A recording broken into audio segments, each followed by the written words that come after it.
हे दोस्तों, इमेजिन करो कि बड़ी किस्मत से आपको एक गेम खेलने का मौका मिला है।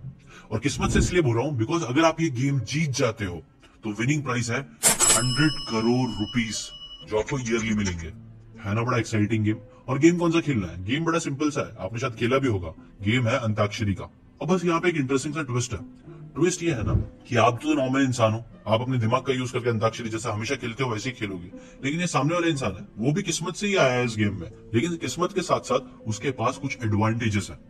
एडवांटेजेस जैसे कि वो अंताक्षरी खेलते टाइम मोबाइल का यूज कर सकता है, वो इंटरनेट का यूज कर सकता है अलग अलग गाने गाने के लिए।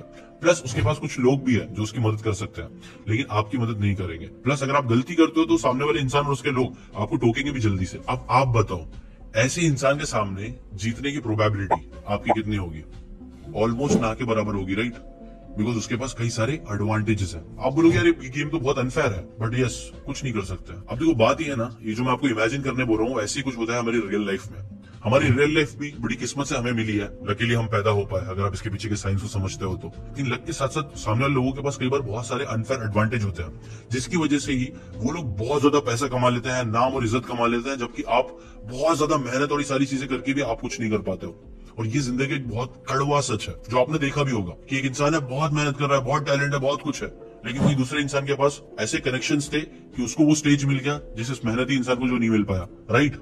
आपने देखा होगा कई बार ऐसे डम लोग जो जरा भी समझदार नहीं है, वो लोग भी आज सोशल मीडिया पे बहुत फेमस हो रहा है, उनको बड़े बड़े लोग अपने प्लेटफॉर्म्स पे बुला रहे हैं, उनको प्रमोशन कर रहे हैं। बट वहीं पे आप या फिर ऐसे बहुत सारे लोग हैं जिनके अंदर उनसे ज्यादा टैलेंट है, लेकिन फिर भी वो कुछ जिंदगी में इतना अच्छा कर नहीं पा रहे हैं। एक रियल एग्जांपल देता हूं आपको। इवन स्पीगल बोलते हैं, I am young, white and educated male. I got really lucky and life isn't fair. ये वर्ड है स्नैपचैट के फाउंडर और दुनिया के one of the youngest billionaire Evan Spiegel के। इवन जो लॉस एंजलिस में बड़े हुए, उनके पेरेंट्स जो थे ना वो बहुत ही पावरफुल लॉयर्स थे। उनकी फैमिली की नेटवर्थ ऑलरेडी $multi-million की थी, इसीलिए उनके कनेक्शंस भी बहुत अच्छे थे। इवन को ना कई बड़ी टेक कंपनी के लीडर्स के कांटेक्ट मिल गए, जिनसे वो चीजें सीख सकते थे, बात कर सकते थे, कोलैब कर सकते थे, और ये सारी चीजों ने उनकी बहुत ज्यादा हेल्प करी। प्लस इवन को उनके पेरेंट्स की तरफ से अपने स्टार्टअप के लिए $millions की फंडिंग मिल गई, जहाँ पे एक टैलेंटेड इंसान बहुत समझदार है, बहुत हार्डवर्किंग है, फिर भी उसको अपने स्टार्टअप के लिए पैसे नहीं मिल पाते हैं, घस घस के बेचारा आधा हो जाता है, फिर भी उसको फंडिंग नहीं मिलती है। बट वहीं पे इवन को घर बैठे बैठे ही फंडिंग मिल गई। अब ये एक क्लासिक एग्जांपल है अनफेयर एडवांटेज का, जहां पैसा और कनेक्शन कार की पिछली सीट से टाटा बोल देता है टैलेंट और हार्डवर्क को। इसलिए याद रखो, जिंदगी में ना कामयाब होने का ना एक सिंपल सा फॉर्मूला है जो ऑथर बताते हैं, success is equal to fair play into unfair advantage. जब तक आपके पास अनफेयर एडवांटेज नहीं होगा तब तक आप 99% लोगों में ही रहोगे, चाहे कितनी भी मेहनत कर लो, कितना भी घस लो, कितनी भी अच्छी हैबिट्स डाल लो अपने अंदर, कुछ नहीं होगा जब तक आपके पास अनफेयर एडवांटेज नहीं होगा। और यही होता है, लोग कई बार बहुत मेहनत करते हैं, अच्छी हैबिट्स भी डालते हैं, जो कि अच्छी चीज है, वो फेयर प्ले है, लेकिन वो फेयर प्ले के साथ आपको ना एक अनफेयर एडवांटेज चाहिए। वो अनफेयर एडवांटेज लकीली आप भी हासिल कर सकते हो। कैसे आप 99% लोगों से आगे बढ़ सकते हो, क्यों डम लोग कई बार अनफेयर एडवांटेज का यूज करके आगे बढ़ जाते हैं, यही सारी बातें आज डिटेल में आपको मैं बताने वाला हूँ। द अनफेयर एडवांटेज बुक की समरी देते हुए, जिसके अंदर ऑथर माइल्स फ्रेमवर्क बताते हैं। माइल्स में 5 चीजें आती है जो आपका अनफेयर एडवांटेज बन सकती है, जो आपको बनानी चाहिए आगे बढ़ने के लिए, 99% लोगों को पीछे छोड़ने के लिए। और वही मैं आपको एक एक करके बताने वाला हूँ। एम स्टैंड करता है मनी के लिए। एक बहुत ही सक्सेसफुल इन्वेस्टमेंट बैंकिंग करियर के बाद 32 साल के इयॉन ब्लेयर को अपनी लाइफ में कुछ अलग करना था, जिसका सोसाइटी में एक सोशल इम्पैक्ट हो। उन्होंने अपने को फाउंडर के साथ मिलकर इसीलिए व्हाइट हेड नाम की कंपनी स्टार्ट करी। व्हाइट हेड बेसिकली एक टेक स्टार्टअप था जो लोगों को यूजलेस डिग्री के बजाय रियल वर्ल्ड लर्निंग की स्किल्स प्रोवाइड करता था। But as you know, startups करना बहुत ही मुश्किल होता है, स्टार्टअप के सक्सेस होने के चांसेस भी मुश्किल होते हैं। इसलिए व्हाइट हेड स्टार्ट करने के पहले साल में ही उन्हें 4 लाख यूरोस का लॉस हुआ। जाके कैलकुलेट कर लेना रुपीस में कितना होता है। बट लकीली उसी साल इयॉन ब्लेयर को एक अननोन सोर्स से $6 लाख का कैपिटल कंट्रीब्यूशन मिला, वो भी कंप्लीटली इंटरेस्ट फ्री, जिसकी वजह से उनकी ये कंपनी जो डूब जाती थी वो बच गई। अब कहां से आए ये पैसे, आपका क्वेश्चन आना चाहिए। वेल, ब्लेयर ना नॉर्मल इंसान नहीं था। उनका घर जो था वो यूके के सबसे फेमस एड्रेस पे था, डाउनिंग स्ट्रीट, जहां वहां के प्राइम मिनिस्टर का घर भी है। बेसिकली यूएन ब्लेयर के फादर जो थे ना, वो यूके के फॉर्मर प्राइम मिनिस्टर रह चुके हैं, जिनका नाम है Tony Blair. But Tony Blair से जब इस बारे में पूछा गया कि व्हाइट हेड को आपने बचाया है, तो उन्होंने बोला नहीं, हमने जरा भी नहीं किया। बट जब उनके फाइनेंशियल्स को ट्रैक करा गया तो मालूम पड़ गया दूध का दूध पानी का पानी हो गया, पैसे उन्होंने दिए थे।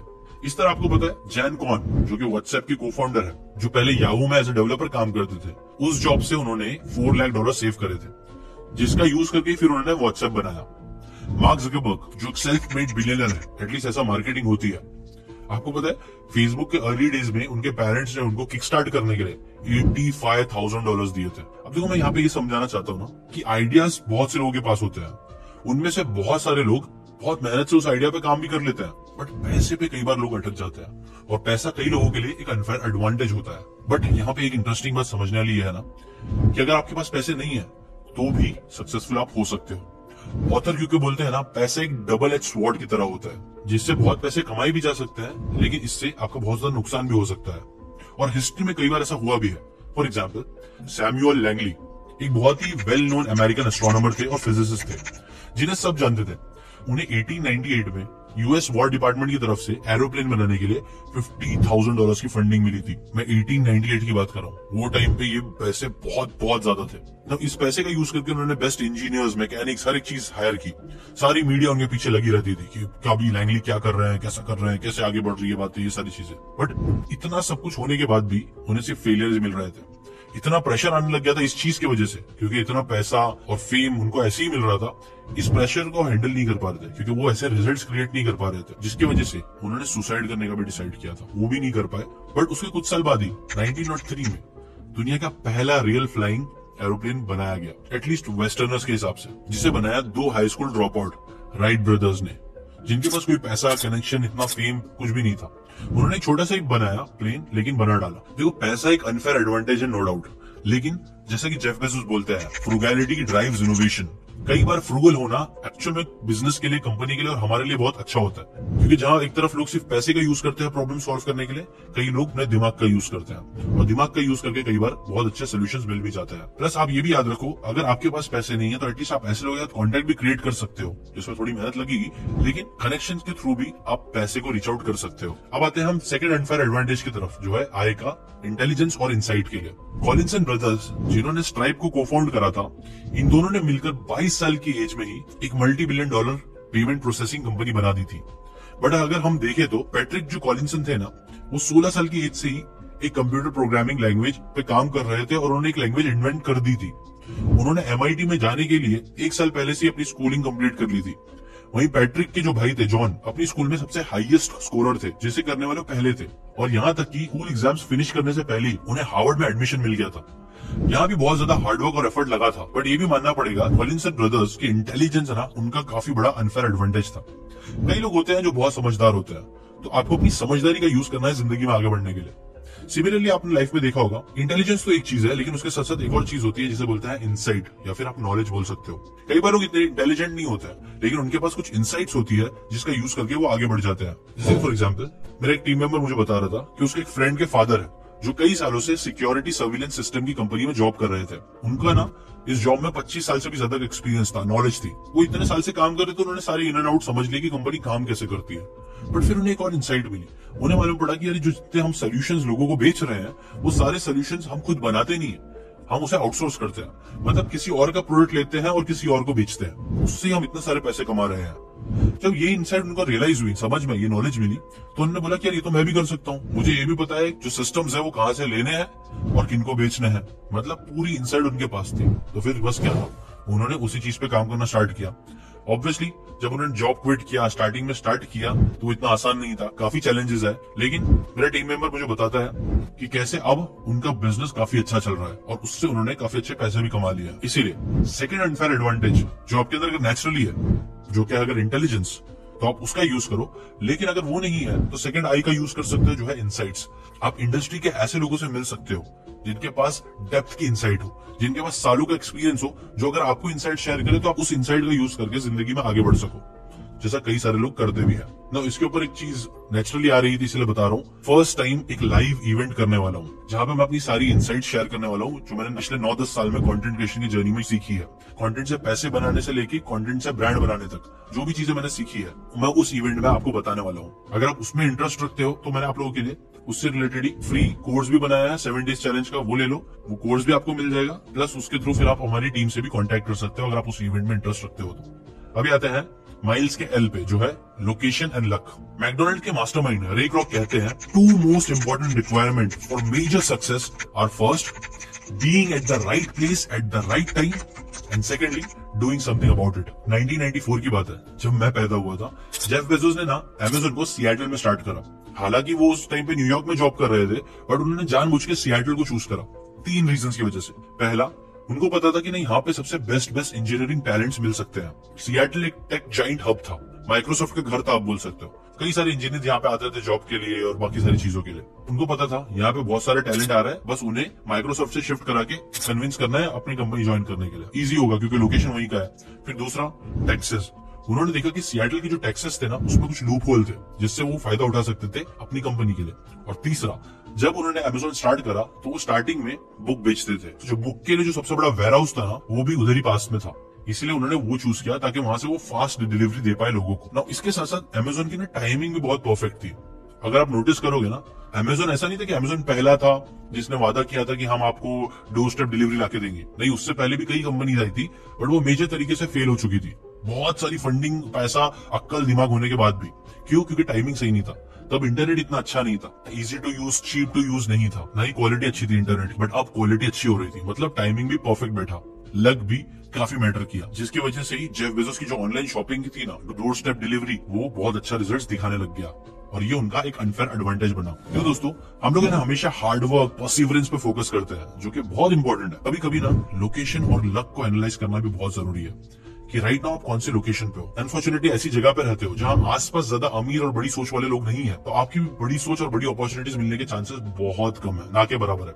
इसलिए तो कई सारे लोग बड़े शहरों में जाके शिफ्ट हो जाते हैं, मुंबई आते हैं सपनों की नगरी में। और इसका अगेन मैं अपने टीम मेंबर का आपको एग्जांपल देता हूँ। मेरा टीम मेंबर मुंबई आया था एक बार मुझसे मिलने के लिए। यंग लड़के ही थे, 22 साल के, जिनके ज्यादा स्किल्स, नॉलेज नहीं थी, बट फिर भी वो मुझसे आके मिले, मुझसे बातें की, मैं उनके साथ काम करने के लिए एग्री था। तो एक अपॉर्चुनिटी वो लोग यहाँ पे आके वो लोग लेके गए। उसमें से एक के पास कोई भी ज्यादा स्किल्स और नॉलेज नहीं थी, दूसरे के पास थोड़ी ज्यादा नॉलेज थी, उसके पास डिग्री थी, एनिमेशन के स्किल्स थे और कई सारी नॉलेज। बट फिर ये दोनों ट्रेन में जा रहे थे। जब ये लोग ट्रेन में जा रहे थे तो उनके पास में एक लड़का बैठा हुआ था। बातों बातों में उसको पता चला ये जो लड़का है वो इंडोनेशिया में रहता है, वहां पे बिजनेस करता है। और इसी चीजों से रिलेटेड फिर वो लोग बातें करने लगे कि मैं ये करता हूँ, मैं वो करता हूँ। बट फिर मेरे टीम मेंबर का जो दोस्त था ना, उसको नींद आने लग गई, तो वो ऊपर जाके सो गया। लेकिन जो दूसरा मेरा टीम मेंबर था ना, वो नहीं गया, वो उससे बात करने में लगा हुआ ही था कि वो बताने लग गया कि हम कैसे काम करते हैं, आप लोग कैसे काम करते हो। ऐसी बातें होने लग गई और बातें होते होते नंबर्स एक्सचेंज हो गए। तो बातों बातों में दोनों की दोस्ती हो गई और दोनों फिर अपने रास्ते निकल गए। अब कुछ महीने बाद हो गए कि एक दिन अचानक से ना उस इंडोनेशिया वाले बंदे का कॉल आया जो ट्रेन में मिला था, और उसने बोला एक बंदे की तलाश में हूँ,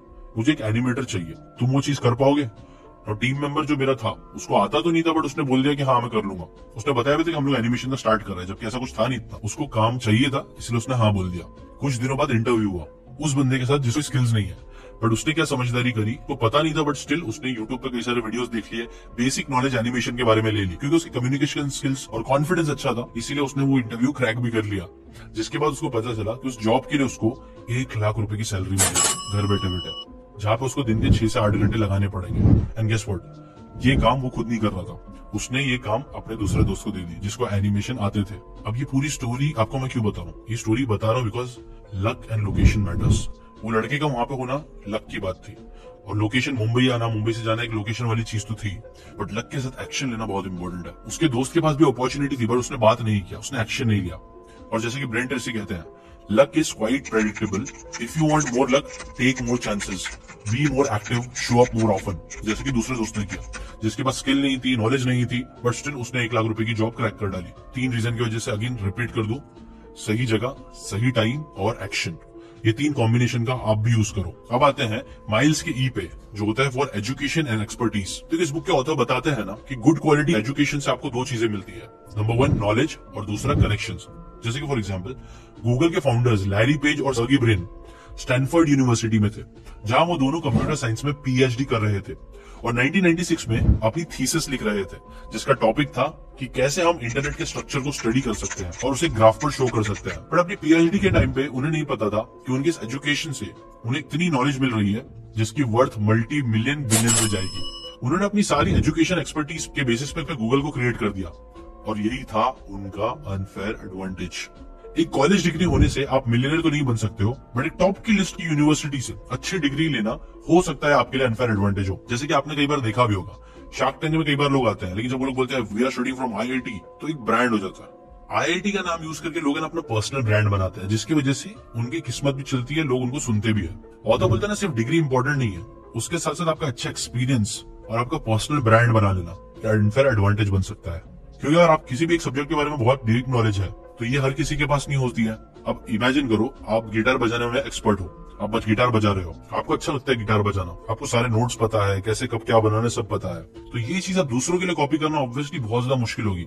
सेम गोज विद एजुकेशन। अगर आप किसी फील्ड में एजुकेशन लिखते हो, किसी की चीज के बारे में डेप्थ में सीखते हो, तो ऑब्वियसली वो लेवल ऑफ डेप्थ और एजुकेशन बाकी लोगों के लिए अनकॉमन होगी, तो वो आपका अनफेयर एडवांटेज होगा। प्लस बस आपको है ना सही तरीके से उस चीज को ब्रांड करने आना चाहिए, जिसका आप सोशल मीडिया से बहुत अच्छे से यूज कर सकते हो, जो आपको करना भी चाहिए कंटेंट क्रिएट करके। और लास्ट आता है माइल्स का एस, जो स्टैंड करता है स्टेटस के लिए। इलॉन मस्क जितने अमीर है ना, उससे ज्यादा उनका जो एडवांटेज है ना वो है उनका ब्रांड। इलॉन मस्क आज कोई भी कंपनी लॉन्च करेंगे ना, तो जाके पिच डेक रेडी करके इन्वेस्टमेंट मांगने की जरूरत नहीं पड़ेगी। लोग खुद से फोन करके बोलेंगे कि यार आपने नई कंपनी खोली है, लो मेरे लाखों रुपए, मेरे करोड़ों रुपए, मैं आपको इन्वेस्टमेंट देता हूँ। इतना खतरनाक उनका ब्रांड बन गया है। और ये चीज पैसे से बहुत बहुत ज्यादा पावरफुल है, जो है उनका स्टेटस, जो है उनका पर्सनल ब्रांड। और ये चीज आपने टाइम एंड अगेन देखी भी होगी। इलॉन मस्क कोई भी चीज चालू करते हैं, वो चीज धड़ल्ले से बिकती है, खत्म हो जाती है। उन्होंने फ्लेम थ्रोअर बनाए, वो बिक गए। बर्न्ट हेयर नाम का परफ्यूम क्रिएट किया, उससे उन्होंने मिलियंस ऑफ डॉलर्स कमा लिए। और सबसे इंटरेस्टिंग एग्जांपल आपको बताऊं, इलॉन मस्क की जो टेस्ला है, आपको पता है टेस्ला ने मार्केटिंग एडवर्टाइजिंग में 1 रुपए भी खर्च नहीं करे, क्योंकि उनको जरूरत ही नहीं पड़ती है। उनका नाम ही इतना बड़ा ब्रांड है, उससे इतनी सारी बातें होती रहती है, इतनी कंट्रोवर्सी, इतनी सारी चीजें होती रहती है कि अपने आप मार्केटिंग होने लग जाती है। और ये चीजें ना आज भी बहुत बहुत कम बिजनेसमैन समझ पा रहे हैं कि उनका नाम, उनका पर्सनल ब्रांड कितनी स्ट्रॉन्ग चीज है, जो कितने स्ट्रॉन्ग उनको डिस्ट्रीब्यूशन और सक्सेस दे सकती है। इलॉन मस्क तो सबसे एक्सट्रीम एग्जांपल है, जिनके एक ट्वीट पे पूरा क्रिप्टो मार्केट हिल जाता है। यहीं पे आपको याद रखना है स्टेटस कितना पावरफुल होता है। और स्टेटस आप नोटिस करोगे ना, तो स्टेटस के लिए ऐसा नहीं है कि आपको जीनियस होना जरूरी है इलॉन मस्क की तरह, नहीं, आपको सिर्फ लोगों के सामने आके अपना स्टेटस बनाना है। आपने देखा होगा कई सारे डम लोग हैं जिनके पास इतनी नॉलेज, इतना कुछ भी नहीं है उनके पास, बस उनका स्टेटस अच्छा बन गया है कंटेंट क्रिएशन की वजह से, जिसकी वजह से उनको अच्छी अच्छी अपॉर्चुनिटीज मिल रही है, अच्छे सर्कल्स में वो जा पा रहे हैं और अपना स्टेटस वो और बढ़ा पा रहे हैं। एक अच्छा पॉजिटिव स्पाइरल क्रिएट हो जाता है इस चीज से। और गेस व्हाट, स्टेटस अच्छे से क्रिएट करना आज के टाइम पे बहुत ही सिंपल हो चुका है। स्टेटस क्रिएट करने का आज है ना बहुत अच्छा रास्ता मिल गया। पहले स्टेटस क्रिएट करने के लिए आपको ना लाखों करोड़ों रुपए डालने पड़ते थे, टीवी पे अपने एड्स चलाने पड़ते थे, पेड एड्स में बहुत खर्चा करना पड़ता था, तब जाके कुछ स्टेटस बनता था। लेकिन आज सोशल मीडिया में ऐसा करने की जरूरत नहीं है। अगर आप अच्छे से सोशल मीडिया का ऑर्गेनिक गेम ही समझ लेते हो, तो आप उससे बहुत कुछ क्रिएट कर सकते हो। और ये मैं तो आपको रिकमेंड करूंगा, आप जाके ये चीज करो ही करो, क्योंकि ये आपका सबसे बड़ा अनफेयर एडवांटेज बनेगा। और ये एडवांटेज मेरे पास भी है। आज अनफेयरली कुछ भी चीजें बना के क्रिएट करके बेच सकता हूँ, उससे लाखों रुपए कमा सकता हूँ बिना लॉस के, क्योंकि मेरे पास एक कम्युनिटी है, छोटा मोटा ही सही, लेकिन मेरा एक ब्रांड बन चुका है। और ये ब्रांड मुझे बहुत ज्यादा हेल्प करता है। ऐसी अगर आप भी चाहते हो कि आपका भी ब्रांड बन सके, आपका भी स्टेटस बन सके, और आप भी ऐसे अनफेयर एडवांटेजेस का यूज कर सको, के बारे में अगर आप डेप्थ में सीखने में जरा भी इंटरेस्ट रखते हो, तो आप लोग के लिए एक अपॉर्चुनिटी है। मैं एक 2 दिन का इवेंट करने वाला हूँ, जहां मैं status, education, expertise, location, luck, intelligence, insight plus monetization, पैसा, ये सारी चीजें आप कैसे कमा सकते हो, ये सारी चीजें कैसे अपने लिए यूज कर सकते हो, अपना अनफेयर एडवांटेज बना सकते हो कंटेंट क्रिएशन का यूज करके, वो सारी बातें मैं 2 दिन के इवेंट में आप लोगों को बताने वाला हूँ, जो मैं मुंबई में करने वाला हूँ। अगर आप लोग इस चीज में इंटरेस्ट रखते हो, तो नीचे लिंक दी हुई होगी, जहां पे आपको फ्री में एक 7 डे का कोर्स भी मिल जाएगा। 7 डे चैलेंज जो मैंने बनाया है, वो भी आप देख लेना, वो भी अच्छा है। प्लस इससे ये भी मुझे पता चल जाएगा कि आप लोग इवेंट में इंटरेस्ट रखते हो, जिससे हम लोग आपको कांटेक्ट करके इवेंट के लिए इनवाइट करेंगे। तो ये इवेंट को मैं बस कुछ लोगों के लिए करने वाला हूँ, तो सीट्स लिमिटेड ही होगी। तो अगर आप जरा भी इंटरेस्ट रखते हो, तो इवेंट जरूर अटेंड करना। 2 दिन का इवेंट होगा, लेकिन वो 2 दिन में हम अपनी सारे सालों की नॉलेज और ज्ञान मैं आपको वहां पे दे दूंगा। तो आप उसमें इंटरेस्टेड हो, जरूर ज्वाइन करना, ठीक है। अभी के लिए इतना ही, मिलते हैं नेक्स्ट वीडियो में। Till then, bye bye.